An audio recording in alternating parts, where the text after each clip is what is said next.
Day two, of course, of the ANC policy conference right here at Nasrec. And today, of course, we'll see some discussions taking place, various commissions that we expect. But also, we know that on Friday, that's ANC President Cyril Ramaphosa has said the conference would discuss unemployment, the state of the economy, just amongst other things. So let's continue our further analysis on the conference to unpack all of this with us. We're, of course, joined in studio by Matlala, Setlhalogile, our political analyst, but also via Zoom, I'm joined by Lukhona Mnguni, joining us to take this discussion further. Gentlemen, thank you so much for your time, and good morning to you. Perhaps, Matlala, let me start with you because of proximity. You're close to me. Yesterday we saw, ANC members, at least some of them, protesting outside due to issues around non-payment of salaries. What does this tell us about some of the internal issues going on in the ANC? I mean, if they are here this weekend to talk policy that will have an influence on the greater South Africa, yet we're seeing protests about, unhappy members of the same political party. What's your overview of that? I think, Tumelo, that's an indictment on the ANC's ability to govern. Firstly, at party level, the organizational structure of the ANC is quite bloated. It was premised on the ability to siphon funds from the public purse. Since the State Capture Commission was instituted, many business people have not been so forthcoming with donations in fear of being victimized for doing business with the state. But generally, the inability to now get funds that were somehow siphoned from the public purse has dried up, and that has exposed the organizational bloatedness of the ANC's organizational structure. Yeah, and we also saw that, with the gala dinner, I think in the previous evening, where there were some empty seats. I saw those visuals even on social media. And going to your point, Lukhona, if I may include you as well onto this, is the ANC sustainable? Will it be able to be sustainable in running its affairs and ensuring that eventually the issue around the non-payment of members is addressed? We've heard before promises being made over and over again for months now about this issue. It's still not addressed. Well, it's a difficult one, because in part the ANC, as Matlala says, has relied a lot on a number of patronage networks. And what the Political Party Funding Act does is that it needs you to disclose both direct donations and in-kind donations.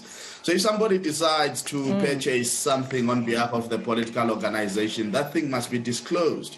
Now, you may say this creates difficulty, the thresholds are too small. Civil society has been saying actually the thresholds are too high, that the minimum threshold of 100,000 should actually become anywhere between 20,000 and 30,000, and that the maximum could be 10 million. But look, there's also the practicality of running political parties. Some of them have massive overheads.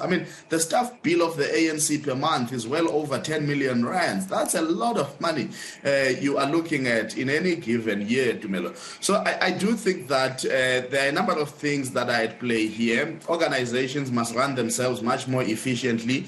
Their offices must not be parking spaces for comrades who do not have employment elsewhere and therefore are expected to be in the office. And that is not to say the people who are protesting don't have work, but we also do know that some of them do not have work that necessitates they be in office every day. So there are a number of things that are going to be difficult as the ANC tries to streamline itself. The debate will continue to rage. I do think that they might succeed in increasing the threshold in terms of from 15 million rands to 30 million rands. And that's because almost all political parties are quite interested in actual fact seeing that threshold increase, because a number of them, including the Democratic Alliance, have had to cut down on staff and cut down and trim the fat.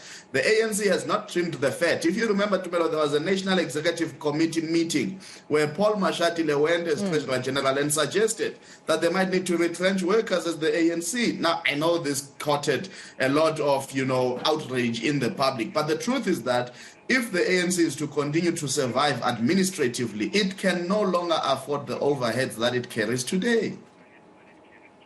Yeah, and that's important to start off with, Lukhona, because, I mean, the top of the agenda, we know the recurring theme from the ANC is renewal, rebuilding, but they do need that administrative muscle, the support of their members to do so. And with the non-payments issue still lingering over them, I just wonder if that would be possible. But Matlala, coming to you in terms of that theme, renewal, rebuilding, is it wishful thinking for the ANC? Is it possible for the ANC? I mean, I saw a document here by the ANC Veterans League saying that lamenting concerns around career politicians within the ANC who may make this renewal rebuilding mission quite difficult to achieve. Look, anything is possible, but will the ANC achieve renewal? That's something else. In part with what Ronald Lamola earlier expressed about renewal needs a generational mix. My take is that renewal is not necessarily about the generational mix, but rather the diversity of ideas and ensuring the recalibration of the ANC's value system.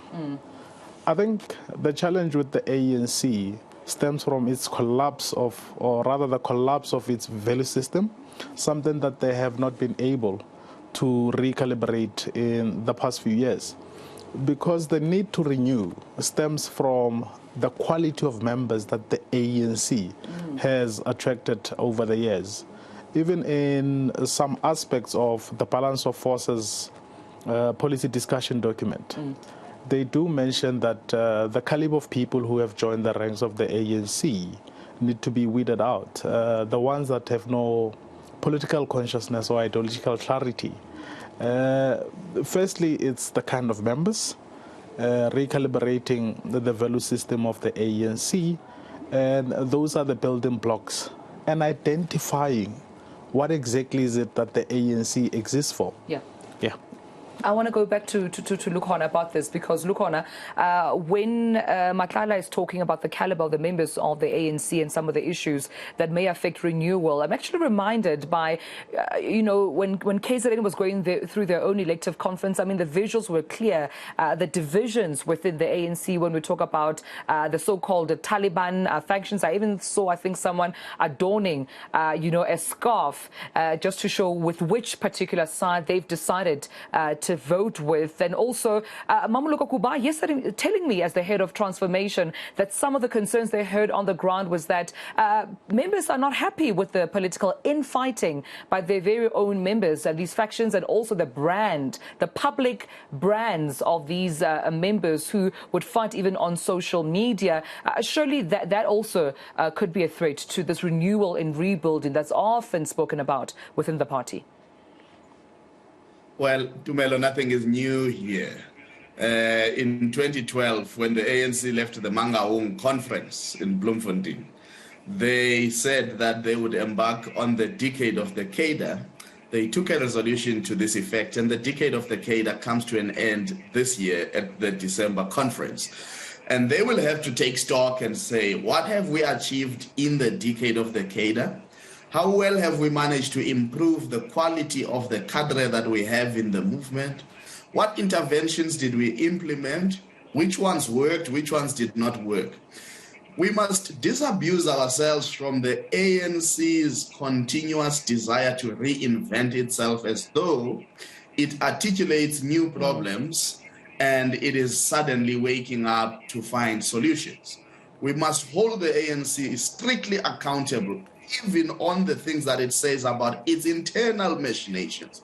That you said in 2012, you had noted that the quality of the cadre has deteriorated. And why had it deteriorated?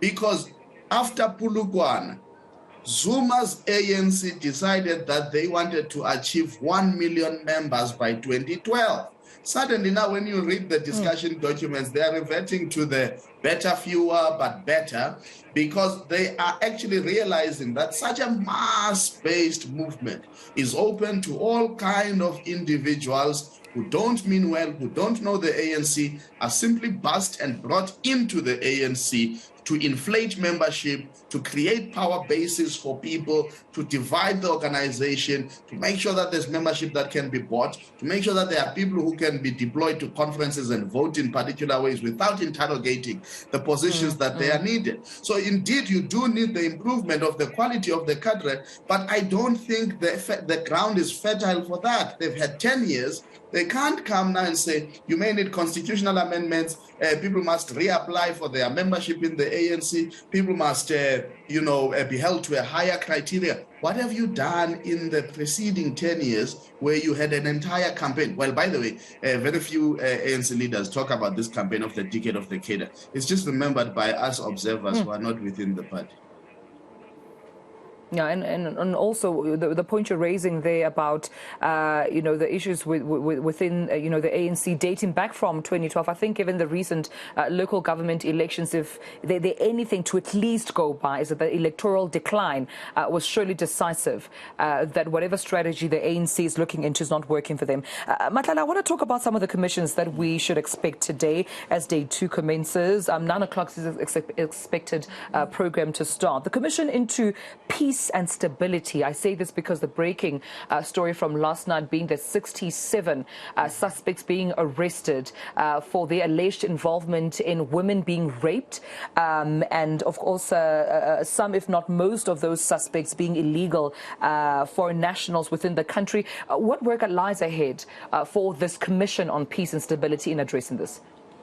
Look, I think the Peace and Stability Commission will touch on external and internal factors that contribute to the insecurity amongst communities, the insecurity in the country in general. But we need to look, or rather the Commission needs to look at aspects of what has led to the deterioration of the security cluster in the country. Funny enough, for instance, that the former DG of SSA could divulge information about the president's indiscretions, but the very same SSA hasn't found who stole money in their own offices. That was quite telling, a telling moment about our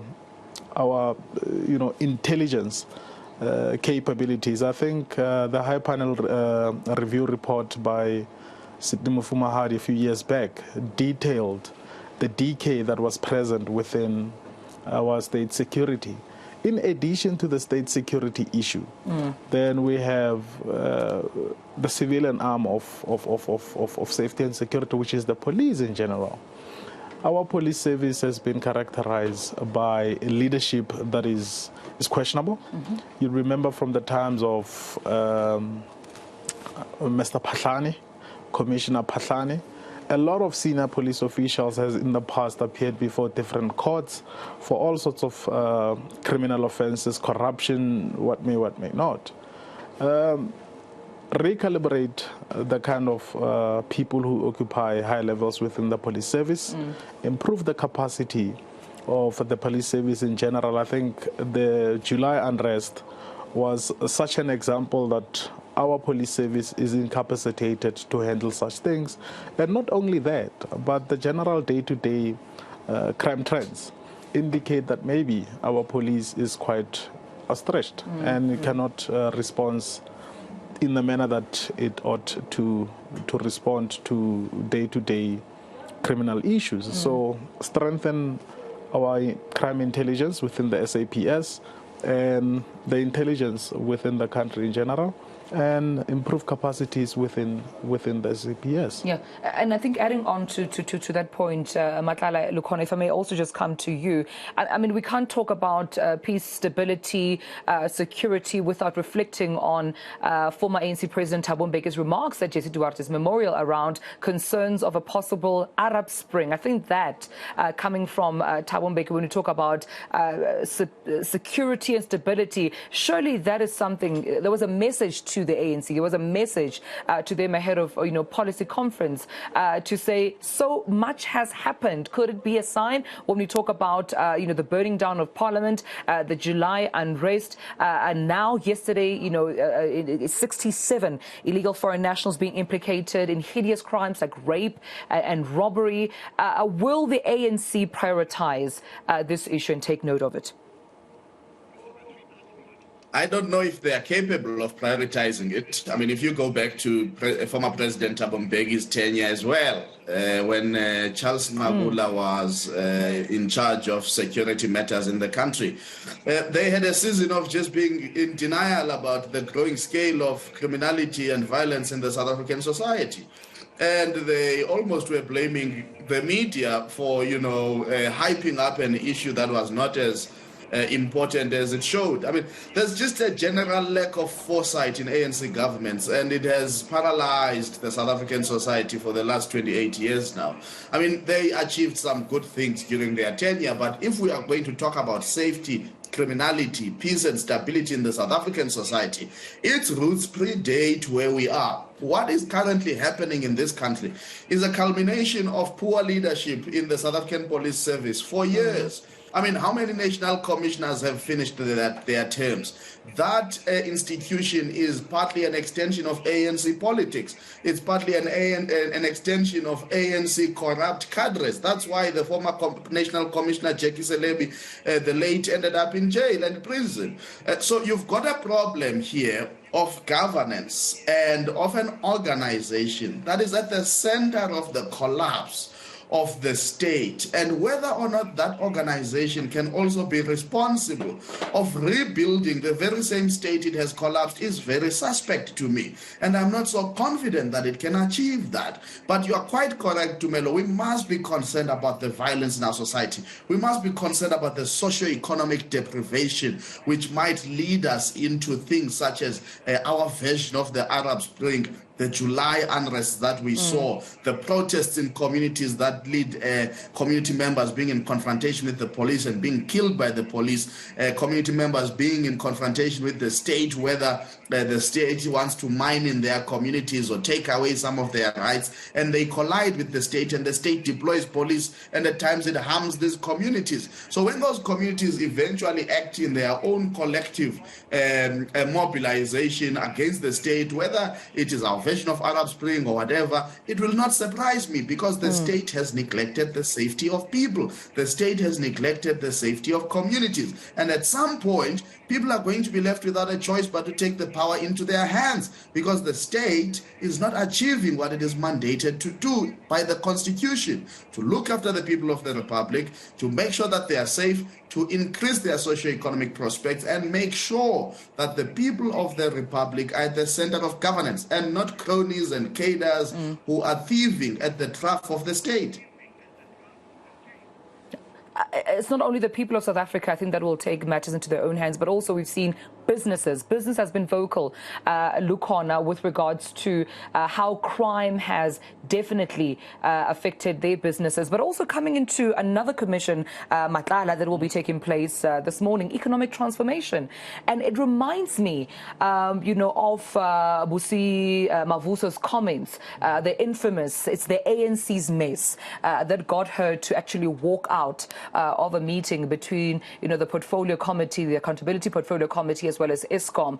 Will ESCOM take accountability, or rather, will the ANC, beg your pardon, take accountability for where the economy is right now? I know comments have been made that, the step-aside rule is quite important in, economic transformation, as well as combating, corruption, and many other promises. But when we look at the energy crisis, particularly ESCOM, as an enabler of, good economy in our country, will the ANC take that responsibility?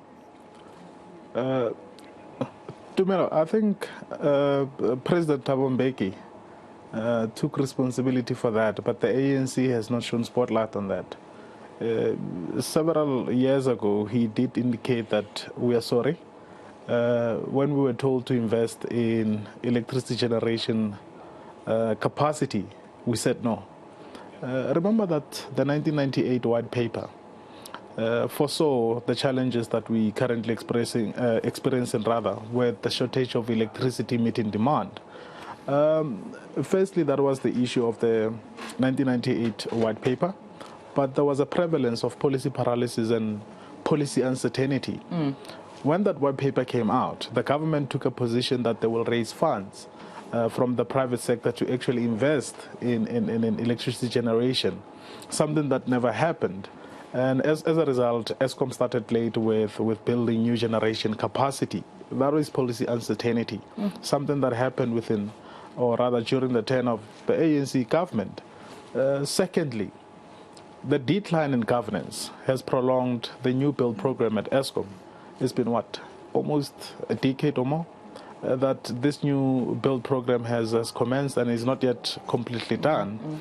We have seen the kind of corruption that happened in the construction of this new build program. So, firstly, address the issue of policy uncertainty, and it's something that they're not getting right as we speak. Remember that within government, the clear position on our energy way forward is the integrated resource plan, which says South Africa must have an energy mix. But a lot of just energy transition stuff has been coming out of government, which is not necessarily an official government policy. You have Minister Mantashe on the one hand saying that coal industry still has a future in South Africa, but you have a president who's advancing the just energy transition. I'm not sure where the mandate comes from, because even in ANC policy documents, they still refer to an energy mix of sorts. Something that what is currently happening in government and what the document says do not necessarily align. So that is another instance of policy uncertainty that might prolong our energy insecurity issues. Until the ANC get that right, we will still have some of the challenges. Yeah, and I suppose you're also raising a point there, Setlhalogile, about policy implementation and policy adaptation. Do they even implement policies that they've previously introduced and adopted before, of course, coming up with new ones? But I have to leave it there. Matlala, thank you so much for your time. Lukhona, Mnguni, thank you so much. Our colleague / political analyst. I'm sure, of course, we'll be hearing your voice more right here on ENC.